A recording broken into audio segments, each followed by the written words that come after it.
internet friendos, and welcome to another episode of Life According to Joel. On today's episode of Life According to Joel, we're going to talk about lifestyle capitalism. Lifestyle capitalism is taking the economic theory of capitalism, which is non-stop economic growth, and carrying it over to your life in ways that you can continue growing and making yourself better. So on today's episode, I'm going to go for a run because I've been doing that to get in better shape and to keep myself going. And of course, I love my legs, and yeah, it's really good to be in shape. So come join me on today's episode.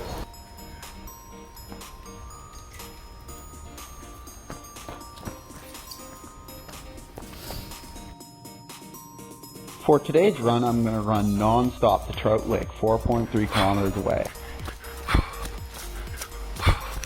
So, as you can see, I'm coming up on Trout Lake, which is my goal for this morning, and I'm started doing this run on a regular basis, and it's beautiful. So, what exactly does running have to do with capitalism? And how exactly does running and capitalism have to do with success in life? Well, see, running is an investment. It's an investment in your health. You go for a run, it sucks. And you're investing your time, you're investing your energy, and it is uncomfortable at times, just as well as it can be comfortable to finish. But the fact of the matter is, your investment into your health starts to pay off. You start to lose weight, you start to build muscle, and if you're dieting, this exercise gives you a strong ROI. Now, you might ask, what is an ROI? ROI is called a return on investment. A return on investment in business terms is when you expend capital and you get a return for the capital that you've expended. In this case, you're expending energy and you're expending your comfort for a return on investment. Woo! And that return is freaking awesome. And so, how else can capitalism and a non-stop growth system help you? Well, it's simple. Your friends, your family, your career, everything in your life is an investment. You are looking to maintain constant growth, not only in yourself, but in those around you, in your career, in your family, and even bank account in true capitalist fashion. This non-stop growth is really important. You need to be able to stop and look at yourself and assess where you want to grow. You want to stop. You want to do an investor conference with yourself and be like, okay, this is where I want to go with my life. And then you want to set your goals in achievable ways, and you want to go out and you want to achieve them. Oh, holy crap. Woo! Oh, yeah.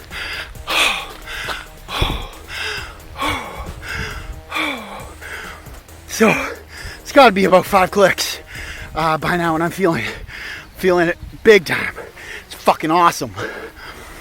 So I've invested in my healthcare, and what other aspects of capitalism cross over to your life and being successful? You have to stop and you have to start looking at yourself like a product. Now I know people are going to be like, holy crap, Joel's talking about objectification. Hell yeah, I am. You're a product. What is your value? Okay?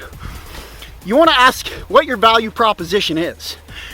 When people are like, hey, I know Joel, or I know Brad, or I know whoever is watching this video, you have to ask, what is the value they see in you? Do they see you as a friend? Do they see you as a lover? Do they see you as a business partner? Do they see you as a colleague, an assistant director?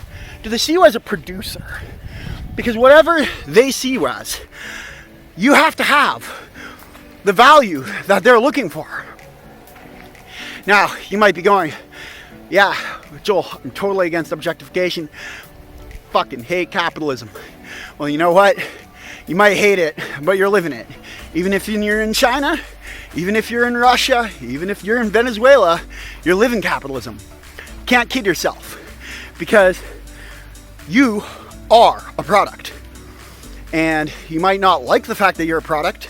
You might not like the fact that when you go on a date, somebody is looking at you and going, is this guy going to be good in bed? Is this person going to be a loyal partner? Is this person going to be there to support me? Is this person going to disappear tomorrow because I only wanted a one-night stand?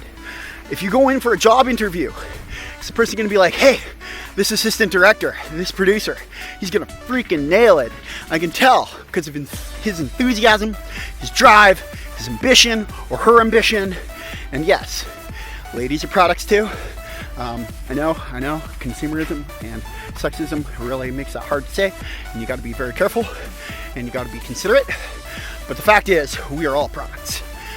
And when you look at your value proposition, would you date you? Would you hire you? Would you give you $1 million? Let's say right now, you go out and you were to ask somebody, hey, could you give me $1 million? Would they? Be honest with yourself. Who the heck would trust you with $1 million? And if you have a list of people who would, you already know what I'm talking about and don't need this video. If you went on a date, what you should be asking yourself before you go on a date is, would you date you?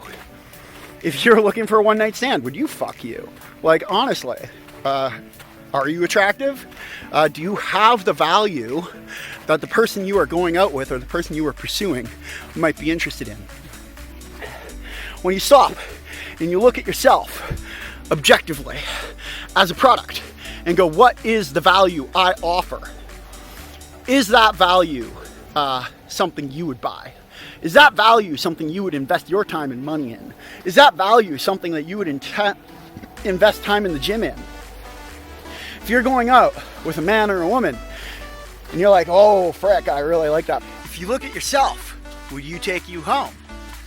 Like, honestly, if you start looking at yourself objectively and as a product, and you look at your value proposition as a person, your integrity, your moral fiber, your lack thereof, what value are you offering the people in your life that are hoping to invest in you, and what value are you offering the world? Let's add that to the matter. Because I, for example, I want to change the world. I want to end neurophobia. I want to mess with sexism. I want to be a positive impact on society. And when I look at that, and I look at my goal of being a positive impact on society, what value proposition do I offer? What am I bringing to the table that really is distinct and unique and nobody else has? What is that value? Well, for me, I'm in the top 15% of autistic people performance-wise. Most autistic people don't ever have careers. They don't ever have jobs. I do.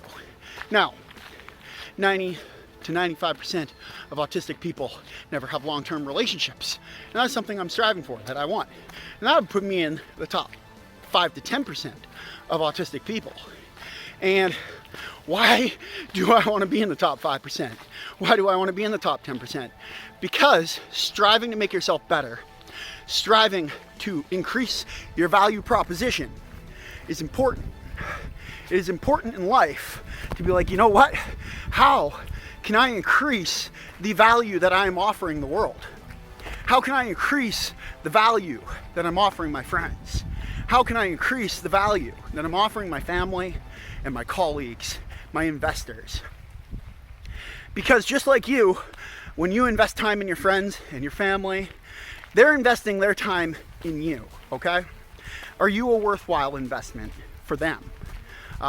When they call you and they're like, hey, my dad just died, or my friend just died, or maybe they just got in a car accident and they don't have family in town, and you get this call and they're in the hospital, are you gonna show up? Like, honestly, all that time, friendship that they've invested in you, are you gonna return that investment? Is there gonna be a good ROI? I really hope so. Otherwise, you're a lousy product. And honestly, I wouldn't buy you. And the fact of the matter is, when you start looking through life, at life, through a capitalist lens, and you start going, okay, how can I constantly maintain personal growth? How can I consistently improve the value proposition that I am offering society? How can I continuously invest in myself, in my health, in my well-being, in my lifestyle, in my career? When you start looking at all these investments, are you happy with the choices you've made in life? And maybe you're not, but you know what? Those bad choices, they impact your life as well. They were an investment. Maybe you invested in sugar and cocaine, and maybe that was a shitty investment. Well, now it's time to look at your life portfolio and change that investment and be like, hey, you know what? Maybe ditch the cocaine and donuts. Ditching the cocaine and donuts might be a smart idea. Anyways, I really hope you took a lot from this video, and it's time for me to go and get my return on investment to JJ Bean down the street. And when I go for my runs, I like to finish them off with a nice ice cap. Well, not ice cap, because it's not Tim Hortons, it's JJ Bean, and it is an iced mocha. So, hey, enjoy yourselves. Don't let yourselves get down during this time. And remember, you're an investment, and you are a worthwhile investment. Invest in yourself, invest in those around you, and have a great day. Peace!